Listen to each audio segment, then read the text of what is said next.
150 सांसदों को आपने विपक्ष के बाहर कर दिया, विपक्ष रहित पार्लियामेंट बना के, और बिना बहस के आप कानून पास किया, तो वो एक तरीके से संविधान की हत्या है, कानून की हत्या या लोकतंत्र की हत्या है। क्योंकि बिना बहस के, बिना चर्चा के आप मनमानी तरीके से स्पीकर बनाकर, जिस तरह तो जो भारत में जिस तरीके से लोकतंत्र का उपहास उड़ाया जा रहा है, संविधान का जिस तरह से मजाक बना दिया गया है, और बिना बहस बिना चर्चा के समय, वो एक तरह से हत्या है। न कि ये संशोधन हुआ, बाद में इंदिरा जी ने स्वीकार किया कि मुझसे गलती हुई है, अगर कोई गलती भी करे तो स्वीकार करना चाहिए। तो एक उन परिस्थितियों में लगा, जिन परिस्थितियों में लगा वो परिस्थितियाँ दूसरी थी, आज देश की परिस्थितियाँ दूसरी हैं, और गंगा में बहुत पानी बच चुका है। विकास के नाम पे क्या हो रहा है सब लोग देख ही रहे हैं, सड़कें धंस रही हैं, अयोध्या में राम मंदिर में पानी गिर रहा है, चू रहा है, तमाम सड़कें धंस, 1,000 करोड़ 2,000 करोड़ लगा के आप सड़कें बनवा रहे हैं, वो सड़कें एक सीजन में नहीं चल पा रही हैं।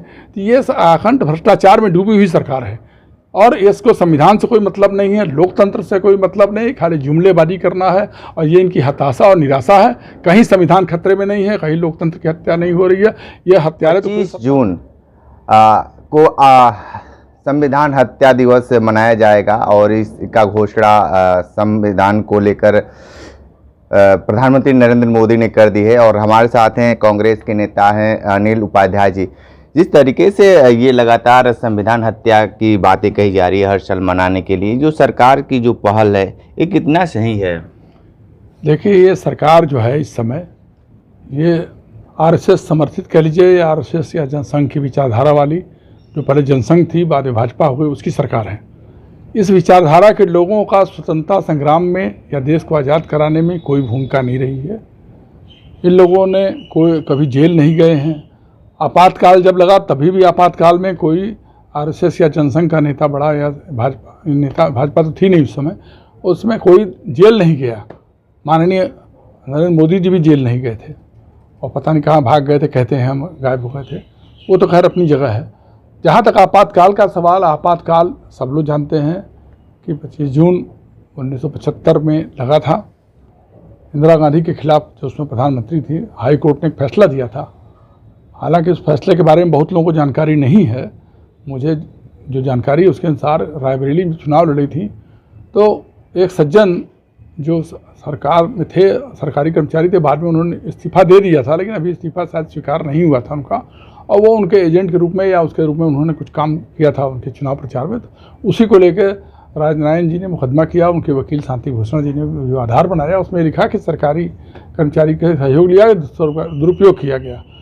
तो इतना कोई गंभीर मामला, हालांकि उनका 1 हफ्ते 10 दिन के बाद उनका इस्तीफा स्वीकार हो गया, सरकारी कर्मचारी हट गए थे, लेकिन वो इतना कोई गंभीर मामला नहीं था कि प्रधानमंत्री के खिलाफ उसी के आधार पर कोई फैसला कर दिया जाए। फिर भी वो फैसला हो गया, और मुझे लगता है कि अगर वो उसके जो प्रभाव पड़ेगा भारत के ऊपर, जिस तरह से आपातकाल लगेगा और चीज़ें अगर इनकी जानकारी होती है गंभीरता की, तो शायद शांति भूषण या राजनारायण जी भी इस मुकदमे को आगे न बढ़ाते, या जज भी इस तरह का फैसला न लेता। वो तो फैसले की बात है। उस फैसले में 42 के बाद इंदिरा गांधी जब आपातकाल लगा तो 42वां संशोधन हुआ, 42वां के बाद 43वां 44वां संशोधन हुआ। तो 42वां संशोधन हुआ, उसमें यही हुआ कि directive principle of state right को फंडामेंटल राइट्स के ऊपर सुपरसीड करा दिया गया। आदमी के जो मौलिक अधिकार हैं, उस मौलिक अधिकारों को ऊपर सुपरसीड करा दिया गया। Directive principle of state policy, जो उनके निर्देशक सिद्धांत है सरकार के, जिसके आधार पर मौलिक अधिकारों को एक तरीके से निलंबित कर दिया गया। हालांकि ऐसा कुछ नहीं था कि संविधान को ख़त्म कर दिया गया, उसकी हत्या कर दी गई। हत्या शब्द इन लोगों को बहुत पसंद आता है, खासतौर से हमारे जो वर्तमान प्रधानमंत्री हैं, इनको हत्या शब्द, कभी कभी वो बोलते हैं कि खून के हाथ हैं तो खून की खेती है, कुछ खून शब्द बड़ा इस्तेमाल करते हैं। अब पता नहीं उनका इससे क्या संबंध है कि वो जाने, घृणा की राजनीति करके या एक तरीके से दो वर्गों को लड़ाने की राजनीति करके ही सत्ता में शायद आए हैं, इसलिए इनको सूट करता है। हर जगह वो हत्या शब्द या इस तरह के शब्द का इस्तेमाल करते हैं। मुझे इस शब्द पर कड़ी आपत्ति है, मैं घोर निंदा करता हूँ कि इस तरह के शब्द प्रधानमंत्री को नहीं करना चाहिए। और सरकार को जब 50 साल लगभग बीत चुके हैं, आधा दशक बीत चुका है, और 50 वर्ष लगभग बीत चुका है, शताब्दी का आधी शताब्दी बीत चुकी है। आधी शताब्दी के बाद आपको नींद खुली है, आप सरकार में 14 में आए। उसके पहले अटल जी की भी सरकार थी, 6 साल 7 साल वो भी शासन किए। आपकी भी सरकार 14 में आई, तो 10 साल 11 साल या उस पहले 6-7 साल जो और शासन किए भाजपा, तब आपको कभी ख्याल नहीं आया कि इस तरह का कानून बनाया जाए या इस तरह लिया जाए। लेकिन चूँकि ये हर मोर्चे पे फेल्योर हैं, हर जगह ये बेरोजगारी, महंगाई, भ्रष्टाचार चरम सीमा पर है। नीट से लेकर तमाम प्रवेश परीक्षाओं में घपला हो रहा है। यहाँ तक कि public service commission, union public service commission की परीक्षाओं पे कभी कोई प्रश्न नहीं उठता था, आज उस पर भी प्रश्न उठ रहे हैं कि तमाम ऐसे लोग, जैसे ओम बिरला की लड़की का एकाएक सिलेक्शन कर दिया गया, वो हो गया IAS हो गई। ऐसे तमाम चर्चाएं हैं कि बहुत से लोग IAS बना दिए जा रहे हैं। अब IAS भी फर्जी बन रहे हैं, ऐसी चर्चा है। फैक्ट क्या है वो हम नहीं जानते, लेकिन परीक्षाओं में पेपर लीक और तमाम पर्चे आउट होना तो सामान्य बात हो चुकी। नीट जैसी मेडिकल की परीक्षा में बड़ा भारी घपला है। ऐसा बताया जाता है 50 लाख से लेकर 1 करोड़ रुपए तक लेन देन हुआ है मेडिकल में एडमिशन कराने के नाम पर। ये देश के लिए बड़ा दुर्भाग्य है, और ये मैं समझता हूँ कि सरकार की भी विश्वसनीयता का संकट खड़ा हो गया है। और सरकार के विश्वसनीयता के संकट को देखते हुए, और जो स्थिति मणिपुर में हो गई है, मणिपुर में 2 वर्ग आपस में लड़ रहे हैं, जैसे स्थिति चाइना में की हो गई। चाइना जो है लगातार लाल आंखें दिखा रहा, आंखें ही नहीं दिखा रहा, उसने अरुणाचल पूरा का पूरा गांव बता दिया। तिब्बत में जो झील है उसके किनारे जो है तिब्बत में, तो उसने तमाम अपने आर्मी बेस तैयार कर दिए। ठीक है, हमारी भी सेना तैयारी कर रही है अपने एरिया से, लेकिन आपके ही हिस्से का जो हिस्सा हमारा था, जिस पे था, तो जब भी बात आएगी करेंगे वो नेहरू जी के समय में चीन ने ज़मीन कब्जा कर लिया। अरे नेहरू जी के समय 70 साल 100 साल पहले क्या हुआ था, 60 साल पहले, वो आप छोड़िए, वर्तमान में क्या हो रहा है वो बताइए। वर्तमान में आप 70 साल में देश का विकास नहीं हुआ, 70 साल में देश का विकास नहीं हुआ, देश ही यहाँ तक आ गया है। लोकतंत्र और संविधान की रक्षा देश ने किया, और संविधान और लोकतंत्र की वजह से ही आप जैसा आदमी जो कहता था कि मैं चाय बेचता था, पता नहीं चाय भी बेचते थे कि नहीं बेचते थे, और आप प्रधानमंत्री बन गए। इस संविधान की वजह से ही बने, लोकतंत्र की वजह से। अगर लोकतंत्र न होता और भारत का संविधान न होता, स्वायत्तता न होती, तो आप क्या यहाँ तक बन पाते। तो कांग्रेस ने बहुत कुछ दिया इस देश को, देश की आज़ादी ही नहीं कराया है। इंफ्रास्ट्रक्चर तैयार किया, बुनियादी ढांचा तैयार किया, तमाम इंडस्ट्री लगाया, तमाम सिंचाई की परियोजना बनाई, सब कुछ जो आप देख रहे हैं साइंटिफिक डेवलपमेंट जितना हुआ देश में, IIMs IITs जो कुछ भी बना है, सब कांग्रेस के सरकार के ज़माने में बना है। ये लोग केवल शगुफा करते हैं और जुमलेबाजी करते हैं। कभी बोलेंगे 15 करोड़ आपके खाते में आ जाएगा, कभी कुछ बोलेंगे। और जो विपक्ष के कहना ये है कि है क्या दिखलाना चाहती है सरकार। ये संविधान हत्या दिवस खाली कहीं हत्या संविधान की नहीं हुई है। संविधान में संशोधन समय समय पर होते रहते हैं। मैं पूछना चाहता हूं नरेंद्र मोदी की सरकार से, आपके इस सरकार में इसके पहले वाले टर्म में जब ओम बिरला जी आपके स्पीकर थे, आपने लगभग 150 सांसदों को लोकसभा से हटवा दिया, निलंबित करा के बिना बहस कराए, बिना चर्चा के आपने अनेक जन विरोधी कानून पारित करा दिए। संविधान हमने आरा कहाँ बना है? इंग्लैंड, अमेरिका, फ्रांस और तमाम देशों से लिया गया है। इंग्लैंड में कन्वेंशन ही कानून है। कन्वेंशन मीन परंपरा, जो परंपराएं होती हैं, प्रथाएं होती हैं, उसी को कानून का रूप दिया गया है। हमारे यहाँ उनका अलिखित संविधान ज़्यादा है, हमारे भारत में लिखित संविधान सबसे ज़्यादा हमारे देश का है। भले हम उसको माने या ना माने, लेकिन लिखित संविधान हमारे देश का था। लेकिन कोई भी कानून तभी मान्य होता है जब जनमत उसके साथ हो। जनमत का जब समर्थन होता तभी वो कानून चलता है। बहुत हिंदू विवाह उत्तराधिकार के कानून बने, बहुत आज भी लोग नहीं मानते।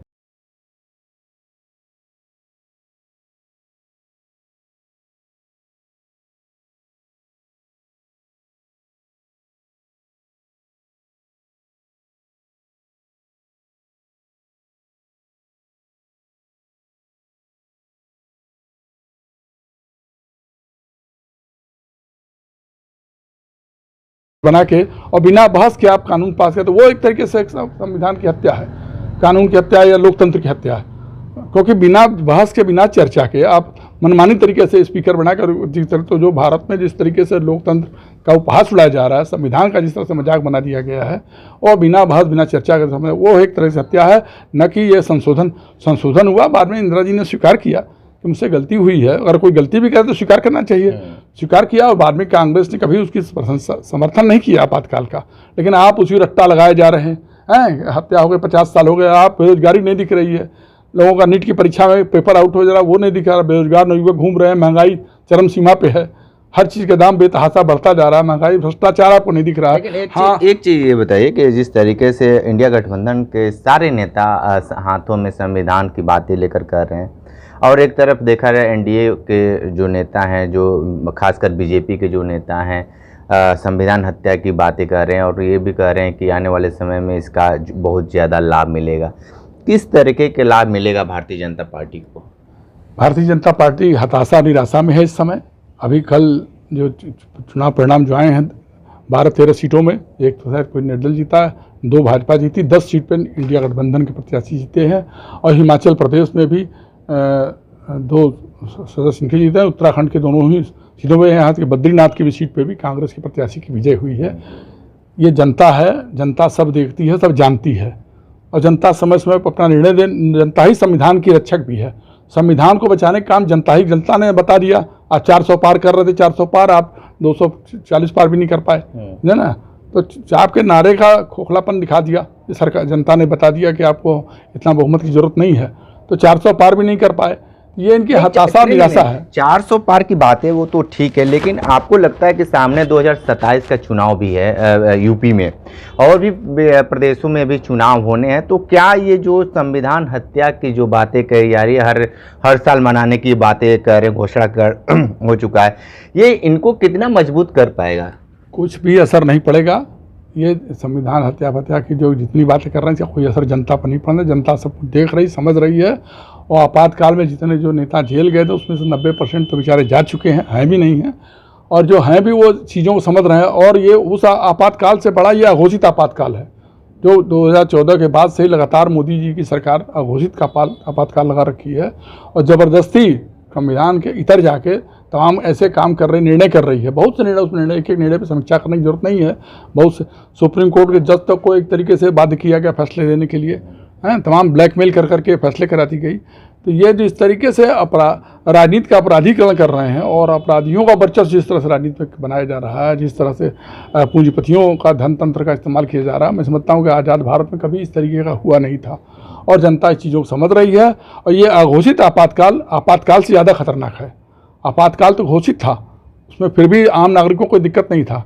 इसमें आपने देखा कि पिछले दिनों कोरोना की महामारी पूरे देश में फैली, और कोरोना की महामारी में आपने ज़बरदस्ती ट्रंप को बुला लिया, नमस्ते ट्रंप कार्यक्रम, वहाँ से कोरोना पूरा फैल गया, पूरे देश में फैल गया। और फैलने के बाद आपने एकाएक, जैसे लग रहा था कि बहुत बड़ी कोई घोषणा करने जा रहे हैं, आपने कह दिया बम्बई दिल्ली में जितने लोग हैं, कोई सारी गाड़ियाँ बंद हो गई, कोई नहीं जाए। जो मजदूर हमारे पूर्वी उत्तर प्रदेश के, बिहार के तमाम जगहों थे, आपने देखा कि 200, 250, 300 या 600, 2,000, 3,000 किलोमीटर तक पैदल गए, आसाम तक गए। गुजरात से निकले हुए, अहमदाबाद से निकले हुए लोग गए, तमाम लोग रास्ते में मर गए। जो घर पहुँचते उनको कोरोना का इफेक्ट हो गया, उसमें मर गए। और ज़बरदस्ती टीकाकरण कर दिया गया।